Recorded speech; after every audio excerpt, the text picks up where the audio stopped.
नमो नमः। साथियों, स्वागत आप सभी का दिशा ई राइज ऑनलाइन प्लेटफॉर्म पर।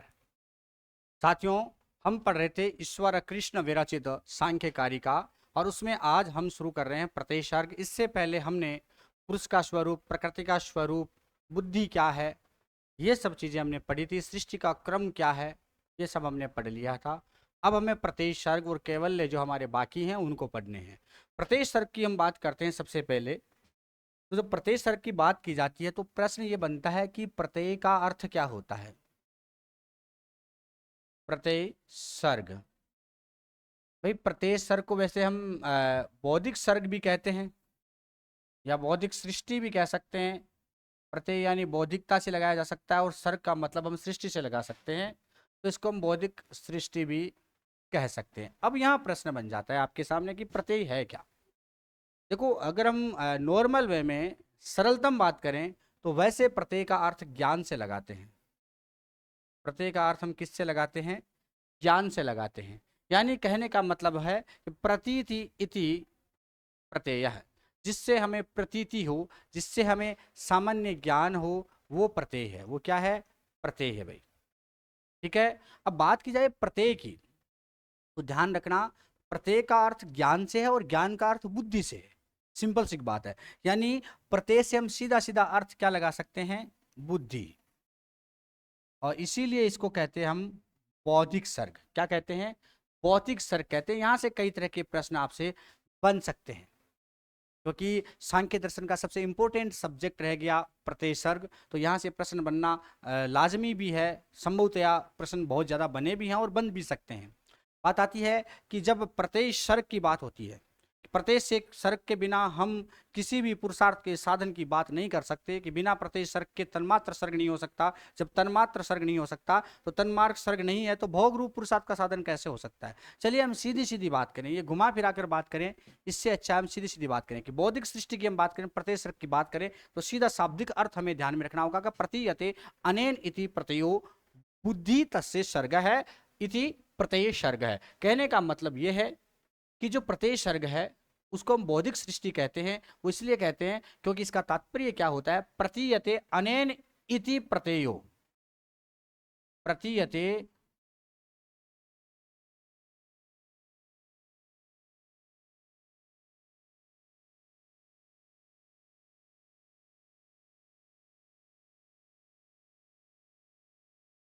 प्रतीयते अनेन इति प्रत्ययो बुद्धि तस्य सर्ग है।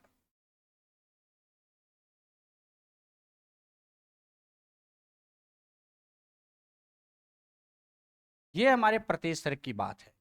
तो प्रत्यय सर्ग हम शुरू कर रहे हैं। उससे पहले अगर हम जानना चाहें कि प्रत्यय सर्ग में क्या है ऐसा, क्यों हमें प्रत्यय सर्ग पढ़ना चाहिए, क्यों ईश्वर कृष्ण ने प्रत्यय सर्ग की चर्चा की, तो प्रत्यय सर्ग का जो विषय है वो या प्रत्यय सर्ग के बारे में हम जो चिंतन करें, सबसे बड़ी बात है क्यों करें? क्योंकि सांख्य दर्शन की सबसे मूल अवधारणा जो है प्रत्यय सर्ग ही है। ध्यान रखना, प्रत्यय सर्ग विषयक जो चिंतन होता है वो सांख्य दर्शन की सबसे इंपॉर्टेंट या सबसे मूल अवधारणा है, मौलिक चिंतन है प्रत्यय सर्ग। ध्यान देना कि बुद्धि के विषय में अगर हम अन्य दर्शनों को देखें तो वहां पर भी कुछ ना कुछ हमें मिल जाता है, लेकिन वो सांख्य दर्शन के बराबर तुलनात्मक नहीं हो सकता। क्यों? क्योंकि जैसे हम सृष्टि की परंपरा की बात करें, सृष्टि की परंपरा की जब बात की जाती है तो प्रत्यय सर्ग हमें सबसे इंपॉर्टेंस लगता है, सबसे ज्यादा महत्वपूर्ण लगता है। सांख्य कारिकाकार ईश्वर कृष्ण जो है वो हमारे प्रत्यय सर्ग के बारे में यानी बौद्धिकता के बारे में, बौद्धिक परिणामों के बारे में लिखते हुए कहते हैं कि जो निश्चय की जाए, जिस तत्व के बारे में है ना, जो तत्व निश्चय करने वाला होता है वही बुद्धि है। हमने पहले भी पढ़ा है, बुद्धि के बारे में हमने पढ़ा है, बुद्धि के रूप पढ़े हमने, जो 8 रूप होते हैं: धर्म, ज्ञान, वैराग्य और ऐश्वर्य। फिर उनके 4 तामसिक रूप, ये 4 तो है बुद्धि के सात्विक रूप, और 4 ही बुद्धि के तामसिक रूप होते हैं। टोटल बुद्धि के 8 रूप होते हैं। हम पिछली क्लासों में पढ़ चुके हैं। मैं पिछली क्लास का रिवीजन करते हुए थोड़ा आगे बढ़ूंगा कि जो पिछली क्लासों में हमने पढ़ा कि बुद्धि के 8 रूप कौन कौन से, 4 सात्विक और 4 तामसिक। जो 4 सात्विक होते हैं कौन कौन से? धर्म, ज्ञान, वैराग्य और ऐश्वर्य। फिर इन्हीं का उल्टा तामसिक है, यानी अधर्म, अज्ञान, अवैराग्य और अनैश्वर्य। ये है ना, हमने पिछले श्लोक में पढ़ा है, आपको याद हो तो। हमने कारिका में पढ़ा है, अगर आपको याद हो। मैं कारिका बता दूं आपको कि अद्य वसायो बुद्धिर धर्मो ज्ञान वैराग्यम ऐश्वर्यम अध्यर्वसायो बुद्धि धर्मो अध्यर्वसायो बुद्धिर्धर्मो ज्ञानम विरागम ऐश्वर्यम सात्विकम एतद रूपम तामसम तस्माद विपर्ययम।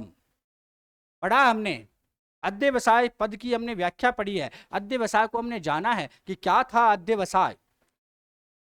हमने देखा कि प्रत्येक व्यवहार या कार्य करने वाला जो व्यक्ति है पहले व्यवहार या कार्य का इंद्रियों के द्वारा ग्रहण करके मन के द्वारा उस संकल्प विकल्पात्मक विचार करके मैं इस कार्य करने का अधिकारी हूं ऐसा अभिमान करने के बाद में मुझे ये करना चाहिए, जब ये निश्चित कर लेता है फिर उस कार्य में प्रवृत्त हो जाता है। इस चित्त स्वरूप पुरुष के सन्निधान में चैतन्य प्राप्त करने वाली बुद्धि का जो क्या करना चाहिए ये जो निश्चय हो जाता है यह अध्यवसाय यानी निश्चयात्मका बुद्धि, ये गीता में भी कहा गया है। तो बुद्धि क्या है, हमने पढ़ा कि निश्चयात्मक, हमें किसी चीज के बारे में निश्चित कर दे कि हमें यही करना चाहिए, हमें असिस्टेंट प्रोफेसर ही बनना है, हमें असिस्टेंट प्रोफेसर की ही तैयारी करनी चाहिए। ये जब निश्चय हो जाए और हम कार्य में प्रवृत्त हो जाए, जब हम तैयारी करना शुरू कर दें तो यही बुद्धि है। ये आपको ध्यान में रखना। बुद्धि का अपना एक असाधारण व्यवहार होता है, अपना एक कार्य होता है भाई। और बुद्धि के लक्षण हमने पढ़े थे, 8 रूप बुद्धि के हमने पढ़े थे। और अब उसके जो परिणाम है, उस लक्षण हमने पढ़ लिए बुद्धि के, उसके जो रिजल्ट्स हैं उसकी जो चर्चा हम पढ़ने वाले हैं, उसके बारे में पढ़ने वाले हैं, वो प्रत्यय सर्ग है, बौद्धिक सर्ग, बौद्धिक सृष्टि यानी प्रत्यय सर्ग। बुद्धि के क्या क्या परिणाम हो सकते हैं।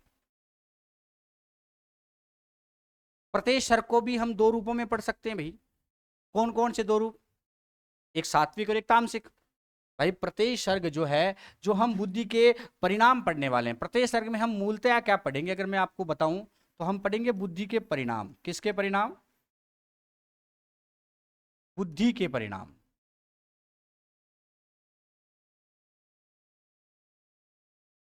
ठीक है, बुद्धि के परिणाम हम पढ़ेंगे।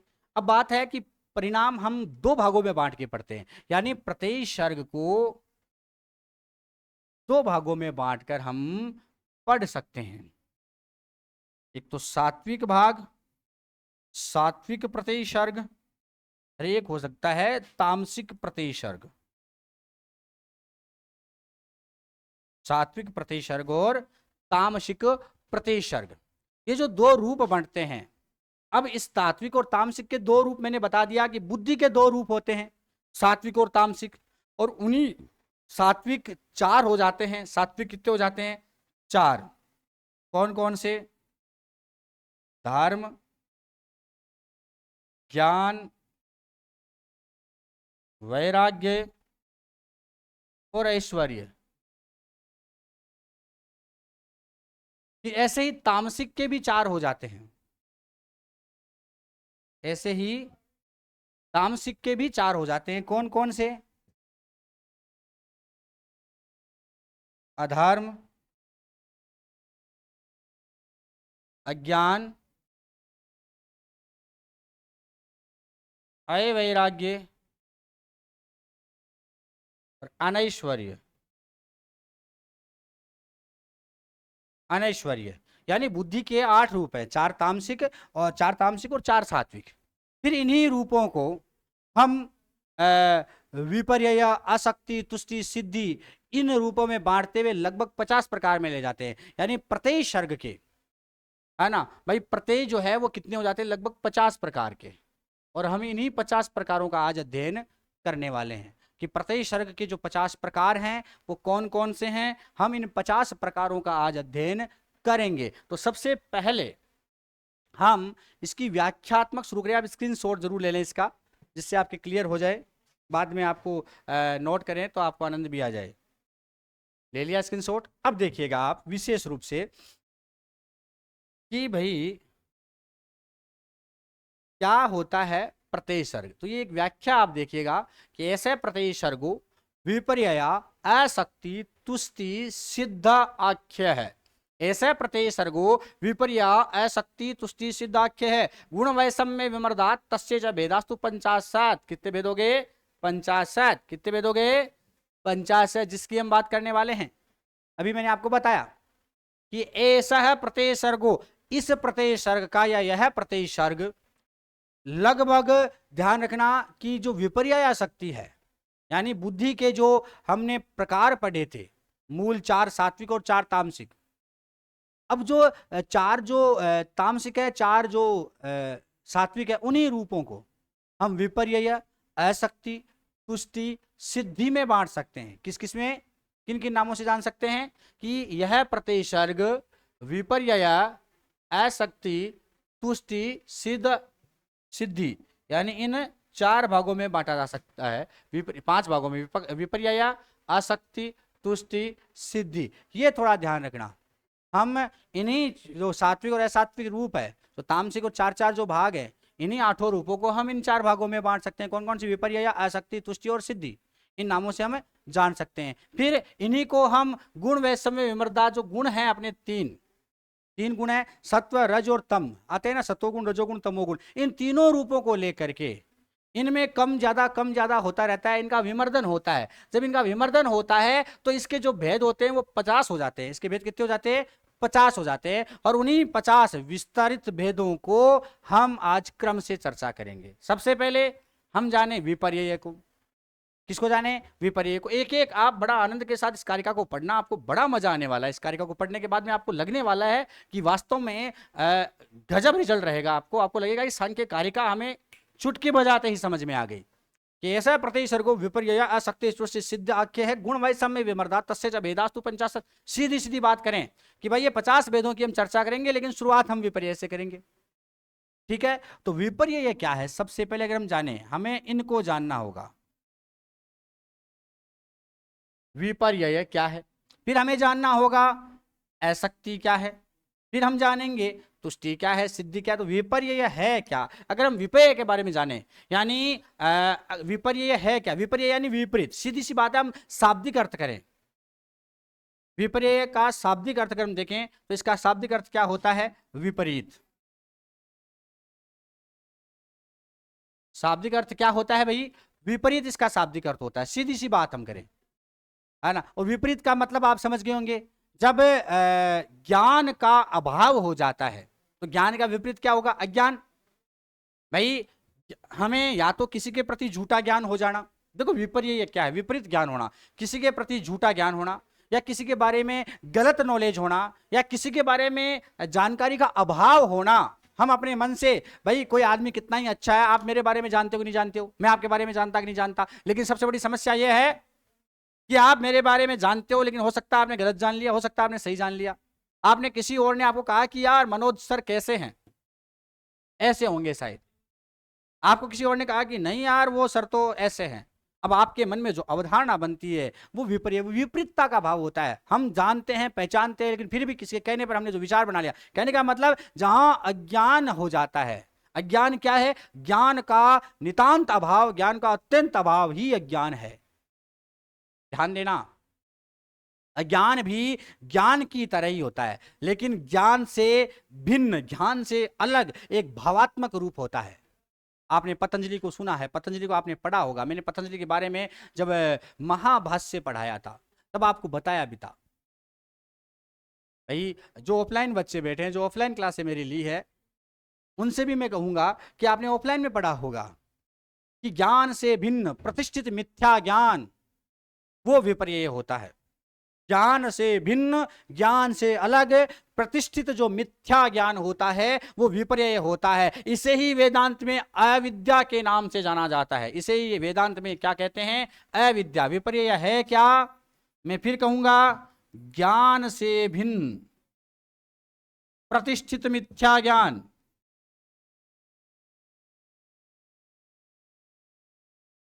वेदांत में इसे ही हम क्या कहते हैं? अविद्या के नाम से जानते हैं। इसे ही वेदांत में किस नाम से जाना जाता है भाई? अविद्या के नाम से जाना जाता है। जो अविद्या, जो अस्मिता, राग, द्वेष, अभिनिवेश, ये प्रकार आपने पढ़े होंगे। यानी अविद्या जो है, अस्मिता, राग, द्वेष, अभिनिवेश, लगभग 5 प्रकार से विपर्यय होता है। यानी विपर्यय को हम कितने भेदों में बांट सकते हैं? 5 रूपों में बांट सकते हैं। विपर्यय को आप कितने रूपों में बांट सकते हो? 5 रूपों में बांट सकते हो। कौन कौन से? एक तो अविद्या स्वयं हो गया, एक अस्मिता, एक क्या हो गया? अस्मिता, एक हो गया राग, एक हो गया द्वेष, एक हो गया अभिनिवेश। अभिनिवेश। तो ये जो 5 प्रकार हैं, ये विपर्यय के ही भेद हैं। इसे ही हम अलग अलग नामों से जानते हैं। कहने का मतलब ये, जब हमें अविद्या हो, जब हमें राग हो, अस्मिता हो, द्वेष हो या अभिनिवेश हो। अविद्या बुद्धि का वो धर्म है जो तमोगुण रूपी प्रभावों को प्रकट करता है, तामसिक प्रभावों को प्रकट करता है। कहने का मतलब ये जो सामान्य सी बात है, विपर्यय है क्या, विपर्यय है क्या, हमें यह जानना था। तो विपरीत ज्ञान, अविद्या, अस्मिता, राग, द्वेष, अभिनिवेश, ये जो 5 प्रकार का जो ज्ञान होता है, यह विपर्यय है। कौन कौन सा ज्ञान? अविद्या, अस्मिता, राग, द्वेष, अभिनिवेश, ये जो 5 प्रकार का ज्ञान होता है, ये भाई विपर्यय है। भाई हमें बुद्धि से, प्रत्यय से, यानी ज्ञान से हमें सांसारिक विषयों के बारे में जानकारी मिलती है।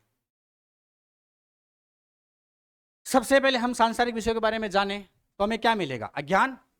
यानी पहले, सबसे पहले हम जब संसार में जाते हैं तो हमें ज्ञान नहीं होता है, बल्कि अज्ञान प्राप्त होता है, और वो अज्ञान ही अविद्या का रूप होता है।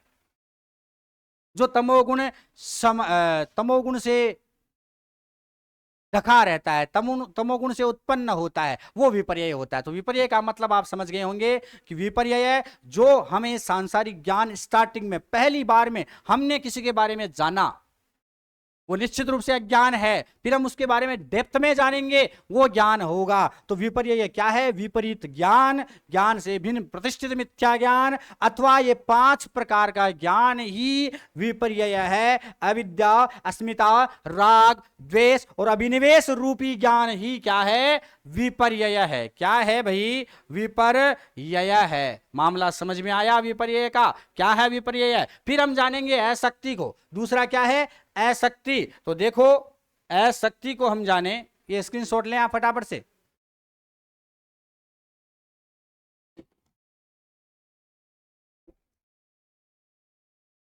स्क्रीनशॉट लें।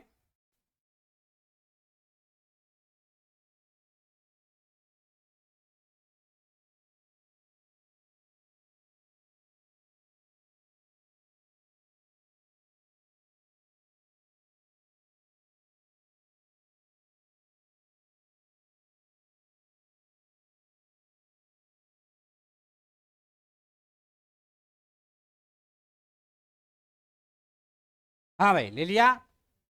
तो ध्यान दें, अब अशक्ति क्या है? हमने विपर्यय को जाना, अब हमें जानना होगा भाई अशक्ति क्या है।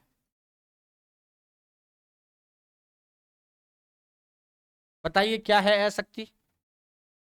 क्या है अशक्ति? तो इसमें भाई सिंपल सी बात, हम आगे जाएंगे उसको देखेंगे, लेकिन फिर भी हमें सामान्य रूप से जो ज्ञान की प्राप्ति का असामर्थ्य है, उसे अशक्ति कहते हैं। मैं सीधी बात बताऊं तो ज्ञान की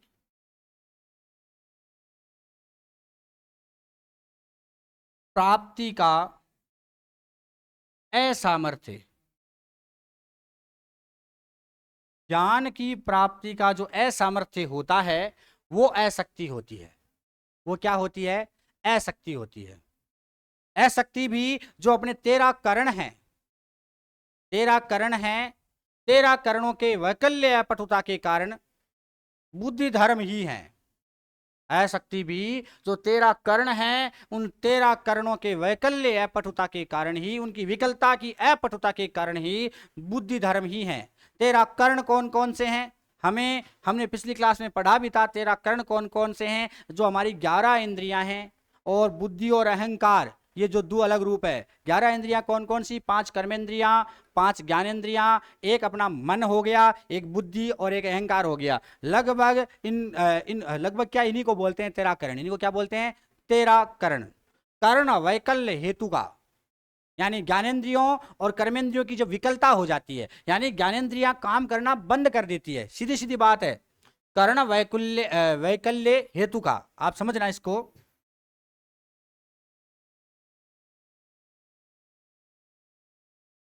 यानी जब हमारी ज्ञानेंद्रियां और हमारी कर्मेंद्रियां काम करना बंद कर दे, जब विषयों को ग्रहण करने से मना कर दे कि नहीं होगा, फिर वो हमारे मन तक कुछ बात नहीं पहुंचा पाएंगी, अहंकार तक बातें नहीं पहुंचा पाएंगी, बुद्धि तक हमारी बातें नहीं पहुंचा, बुद्धि में दोषों का संचार होगा, बुद्धि पूर्णतया रुक सी जाएगी।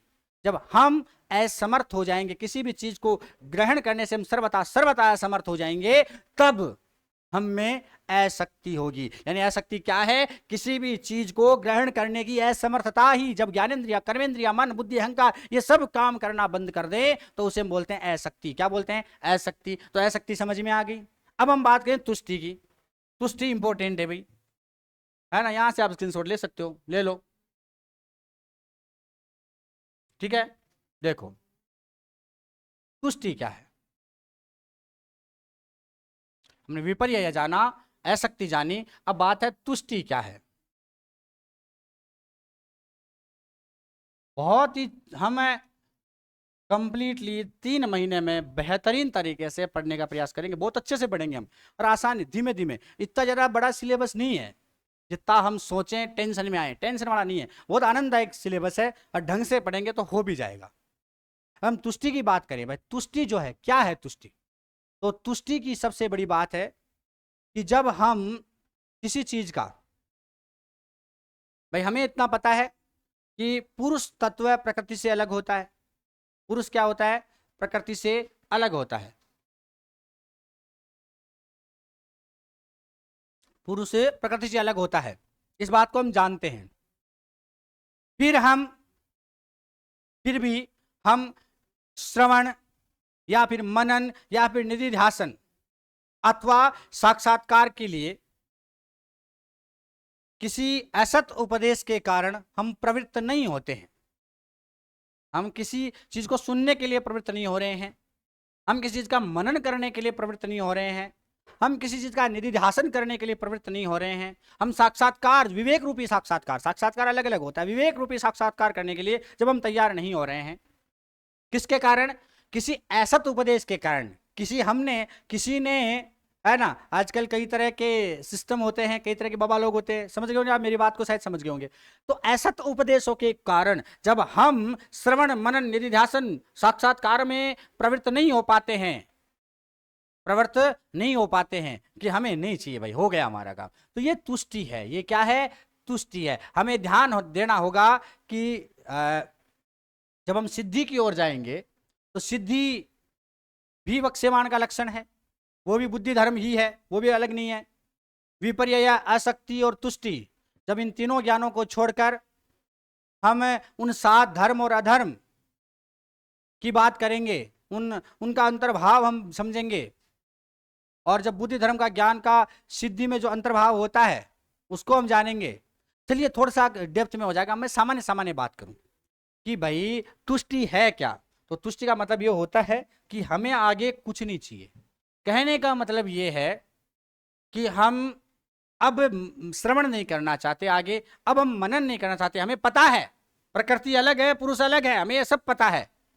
जब हम ये सोच लें और श्रवण मनन निधिध्यासन साक्षात्कार कुछ करने के लिए तैयार नहीं हो, यह सब ऐसा तो उपदेश के कारण होने लग जाए, कोई ऐसे उपदेश हम सुन लें उसके बाद हम आगे नहीं बढ़े, तो ये तुष्टि है, यही तुष्टि का लक्षण है। देखो एक, आप आगे देखो थोड़ा सा, जिससे आपको ये चीज मैं और क्लियर समझा पाऊं। यहां आप देखो, ये देखो आप, ये कहता है पंच विपर्यय भेदा भवन्ते असक्तिश्च कर्ण वैकल्यात अष्टाविंशति भेदास तुष्टिर नवदा अष्टा सिद्धि। क्या कहता है कि पंच विपर्यय भेदात भवन्ति असक्तिश्च, यानी 5 विपर्यय के भेद होते हैं। भवन्ति असक्तिश्च कर्ण वैकल्यात, फिर असक्ति के भी भेद होते हैं। कितने? अष्टाविंशति। कर्ण और वैकल्य के कारण असक्ति के कितने भेद होते हैं? 28 भेद होते हैं। असक्ति कम नहीं है, विपर्यय के 5 भेद होते हैं, असक्ति के 8 भेद होते हैं। विपर्यय के 5 भेद हमने पढ़े थे ना, अविद्या, अस्मिता, राग, द्वेष और अभिनिवेश पढ़े थे ना। तो विपर्यय के कितने भेद होते हैं? 5। और बात आ गई कि साहब असक्ति के कितने भेद हैं? असक्ति के कर्ण की विकलता की वजह से 28 भेद हो जाते हैं। फिर भाई साहब तुष्टिर नवधा अष्टधा सिद्धिर, यानी तुष्टि के कितने हैं? 9 और 8 सिद्धि के होते हैं। यही तो 50 भेद हैं अपने, इन्हीं को तो जानना है हमें। अरे भाई प्रत्येक सर्ग में इन्हीं 50 भेदों को तो हमें जानना है कि विपर्यय भेदा 5 कौन कौन से होते हैं। हम देखो पांचों भेदों को ढंग से पढ़ें कि पंच विपर्य भेदात, यानी विपर्य के 5 भेद। मैं यहां लिखूं,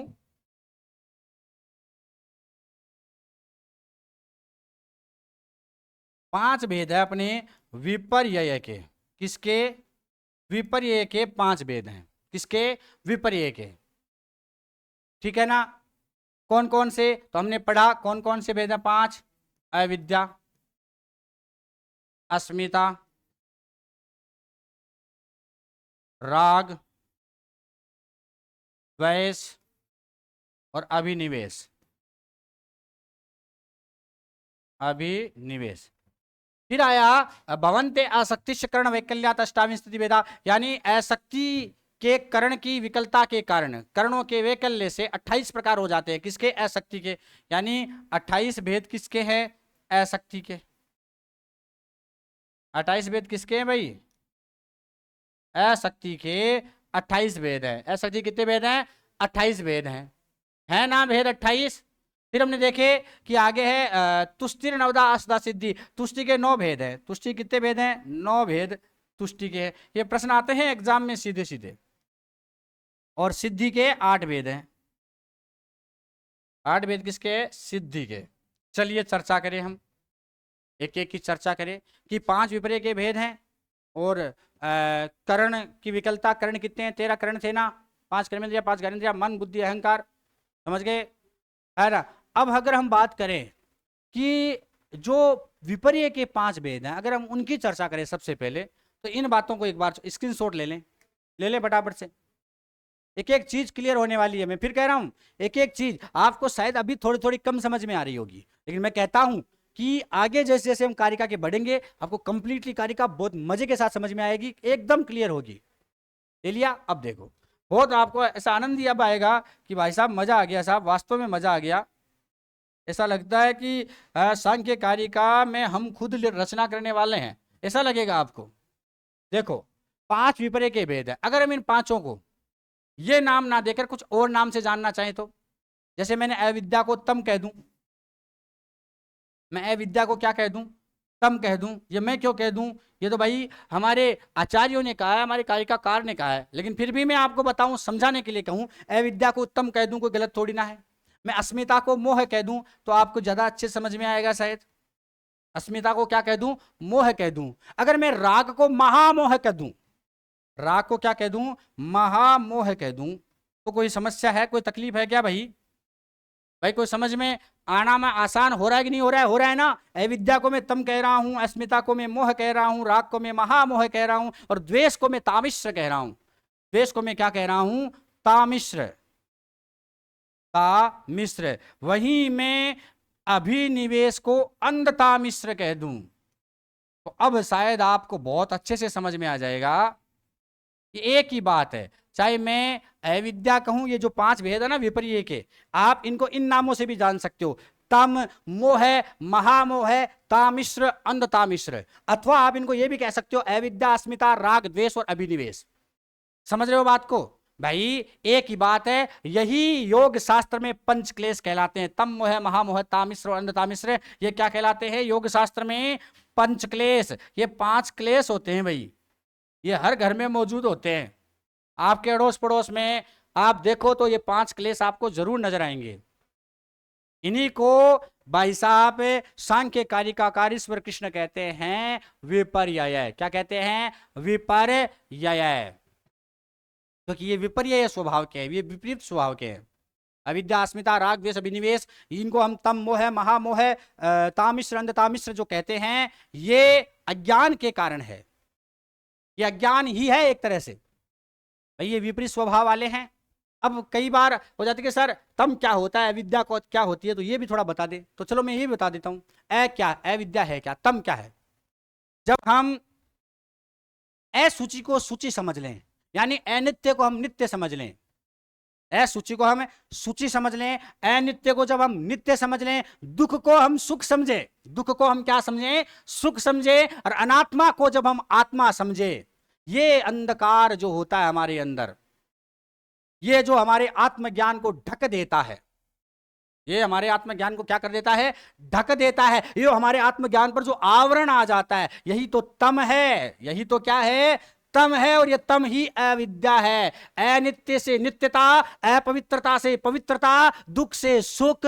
समझना, हम अनित्यता में नित्यता देखें, हम अपवित्रता में पवित्रता देखें, हम दुख में सुख देखें, अनात्मा में आत्मा का जब हमें बोध होने लग जाए तो वही अविद्या है, वही तम है। क्योंकि हमारे ज्ञान रूपी आवरण को इस अंधकार ने, हमारे आत्म ज्ञान रूपी आवरण को इस अंधकार ने ढक लिया है। जो अंधकार हमारे ज्ञान को ढक लेता है, हमें अनित्य में सब कुछ नित्य दिखे, हमें दुख में भी सुख नजर आने लग जाए, असूचि में सूचि दिखने लग जाए। ये यानी असूचि का मतलब होता है पवित्रता, असूचि का मतलब होता है अपवित्रता।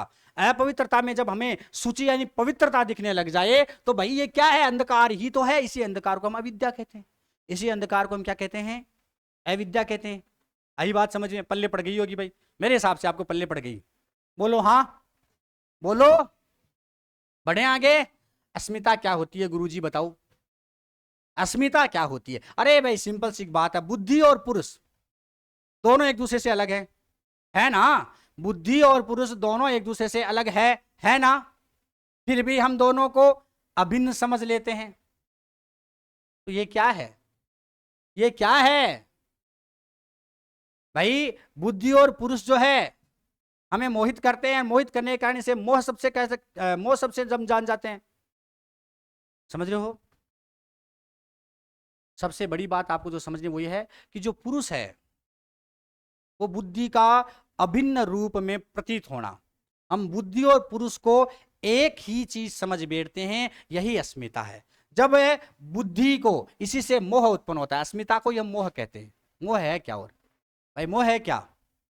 बुद्धि और पुरुष को मोहित करने वाली शक्ति, मोहित करने वाला शब्द ही मोह है, जो बुद्धि और पुरुष को मोहित कर ले। जो दोनों अलग हैं लेकिन दोनों को हम एक समझ बैठते हैं, ये जो भूल है यही हमारा क्या? अस्मिता है। यानी बुद्धि और पुरुष को एक समझ बैठना ही अस्मिता है, यही मोह है। यही क्या है? मोह है। फिर राग क्या है भाई? राग क्या है? तो राग समस्त वस्तुओं में जो मोह की पराकाष्ठा बढ़ जाती है, जितनी भी वस्तुएं हैं सभी वस्तुओं में जब हमारे मोह की पराकाष्ठा बढ़ जाती है तो पराकाष्ठा बढ़ जाने के कारण राग उत्पन्न होता है। यानी सुख का अनुभव करने के बाद उसकी प्राप्ति के साधन के प्रति तृष्णा जब पैदा हो जाए, हमें सुख का अनुभव हुआ, हमें मजा आया, अब हम उसके प्राप्ति के साधन को भी प्राप्त करना चाहिए। हमारे मन में जो तृष्णा पैदा हुई वो महामोह है। यानी मोह के बाद तृष्णा, अनात्म धर्म सुख की तृष्णा। यानी हमें मुर्गी अंडे देती है सोने के, एक एक अंडा दे रही थी, मोह था, लेकिन हमने मुर्गी को काटकर मुर्गी से पेट से सारे अंडे निकालने लगे, वो महामोह हो गया। यही महामोह, यही राग है। यही क्या है? राग। यानी तृष्णा, अत्यधिक तृष्णा किसी चीज की, अत्यधिक तृष्णा हो जाना ही क्या है? राग है। किस चीज की ज्यादा तृष्णा हो जाना ही राग है। पल्ले पड़ी बात, गांठ बांध ली होगी आपने। अब बात है द्वेष क्या है? तामिश्र। द्वेष का मतलब तामिश्र, तामस धर्म जब क्रूर हो जाता है जैसे तामिश्र कहते हैं। यानी दुख के त्याग की इच्छा। हमारे पास इतना दुख क्यों है? पड़ोसी के पास तो भाई साहब दुख है ही नहीं, हमारा दुख उसको मिल जाए, ये द्वेष है। ये क्या है? द्वेष। हम जब क्रूर तामस धर्म हमारे अंदर जाग जाए, जब हमारे दुख के त्याग की इच्छा हो जाए कि दुख हमारे सारे निकल जाए, ये द्वेष है। दुखों के त्याग की इच्छा ही द्वेष कहलाती है। पल्ले पड़ गई होगी। नोट्स आपको मिल जाएंगे भाई, नोट्स की आप चिंता बिल्कुल ना करें। हाँ, नोट्स आपको कंप्लीटली मिलेंगे, चिंता करने की कतई आवश्यकता नहीं है। टेलीग्राम चैनल पर एप्लीकेशन के नोट्स फोल्डर में जाकर के आप ले सकते हैं, टेलीग्राम चैनल से भी प्राप्त कर सकते हैं नोट्स। अभिनिवेश की हम बात करें, अभिनिवेश क्या है? अंधतामिश्र क्या होता है भाई? हम मरेंगे, हमारी आत्मा पता नहीं कहां भटकेगी। ये मरने का जो डर है, ये जो चाहे विद्वान हो, चाहे मूर्ख हो, चाहे पशु हो, सभी को ये डर होता है। इसको हम अंधतामिश्र कहते हैं। भाई मृत्यु अटल है, मृत्यु निश्चित है, लेकिन मरने का जो भय होता है, हमारी आत्मा मरने के बाद कैसी होगी, क्या होगा हमारा, ये अंधे की तरह ज्ञान जो हमारे अंदर पैदा हो जाता है, यही अंधता मिश्र है। यही क्या है, अंधता मिश्र है। क्या है, अंधता मिश्र है। अब भाई सिंपल सी बात है, हम अविद्या को पढ़ें कि अविद्या क्या है। हमने कहा कि साहब तम का नाम ही अविद्या है, अज्ञानता का नाम ही अविद्या है। फिर अविद्या को भी उन्होंने भाई साहब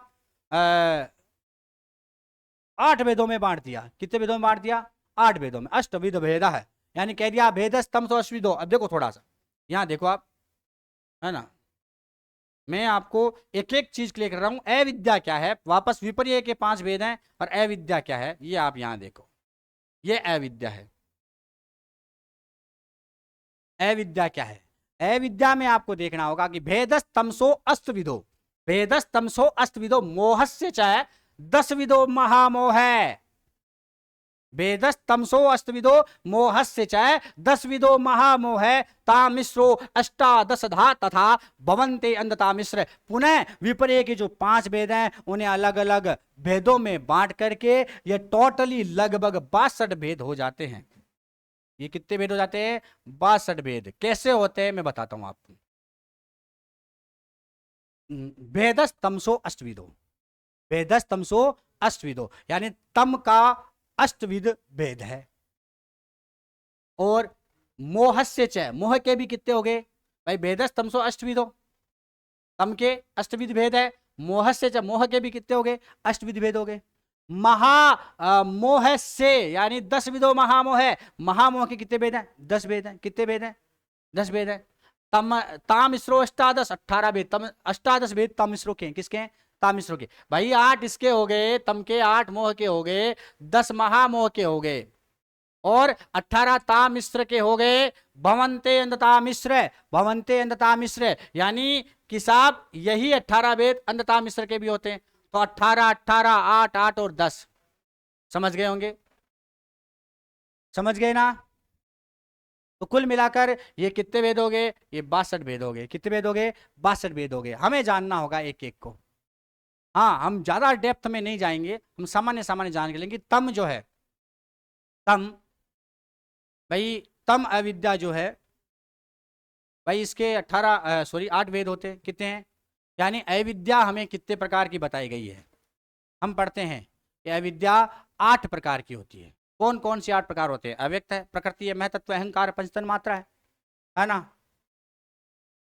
या फिर भाई ज्यादा ज्यादा हो रहा है तो हम इसको कल की क्लास में चर्चा कर लेते हैं, अगली क्लास में। तब तक आप पिछले का रिवीजन कर लें, और अगली क्लास में हम जोरदार तरीके से और डेप्थ में जाकर एक एक चीज का बहुत ही अच्छी तरह से अध्ययन करने वाले हैं। इसलिए मित्रों, ज्यादा से ज्यादा इस सेशन को आप शेयर करें, जिससे लोगों से हम मिल सकें, बातचीत कर सकें, रूबरू हो सकें, और हमारी क्लासेस जो है लोगों तक पहुंच सकें। बाकी दिशा इराइज एप्लीकेशन पर कंप्लीटली कोर्स अवेलेबल है, आप प्राप्त कर सकते हैं वहां से जाकर के, बहुत ही कम शुल्क में। ठीक है, जय हिंद, जय भारत। शेयर जरूर करना दोस्तों, सबसे ज्यादा लाइक जरूर करें, कमेंट भी करें। अगर चैनल को आपने सब्सक्राइब नहीं किया है तो सब्सक्राइब कर ले, और आज्ञा दे हमें। जय हिंद, जय भारत।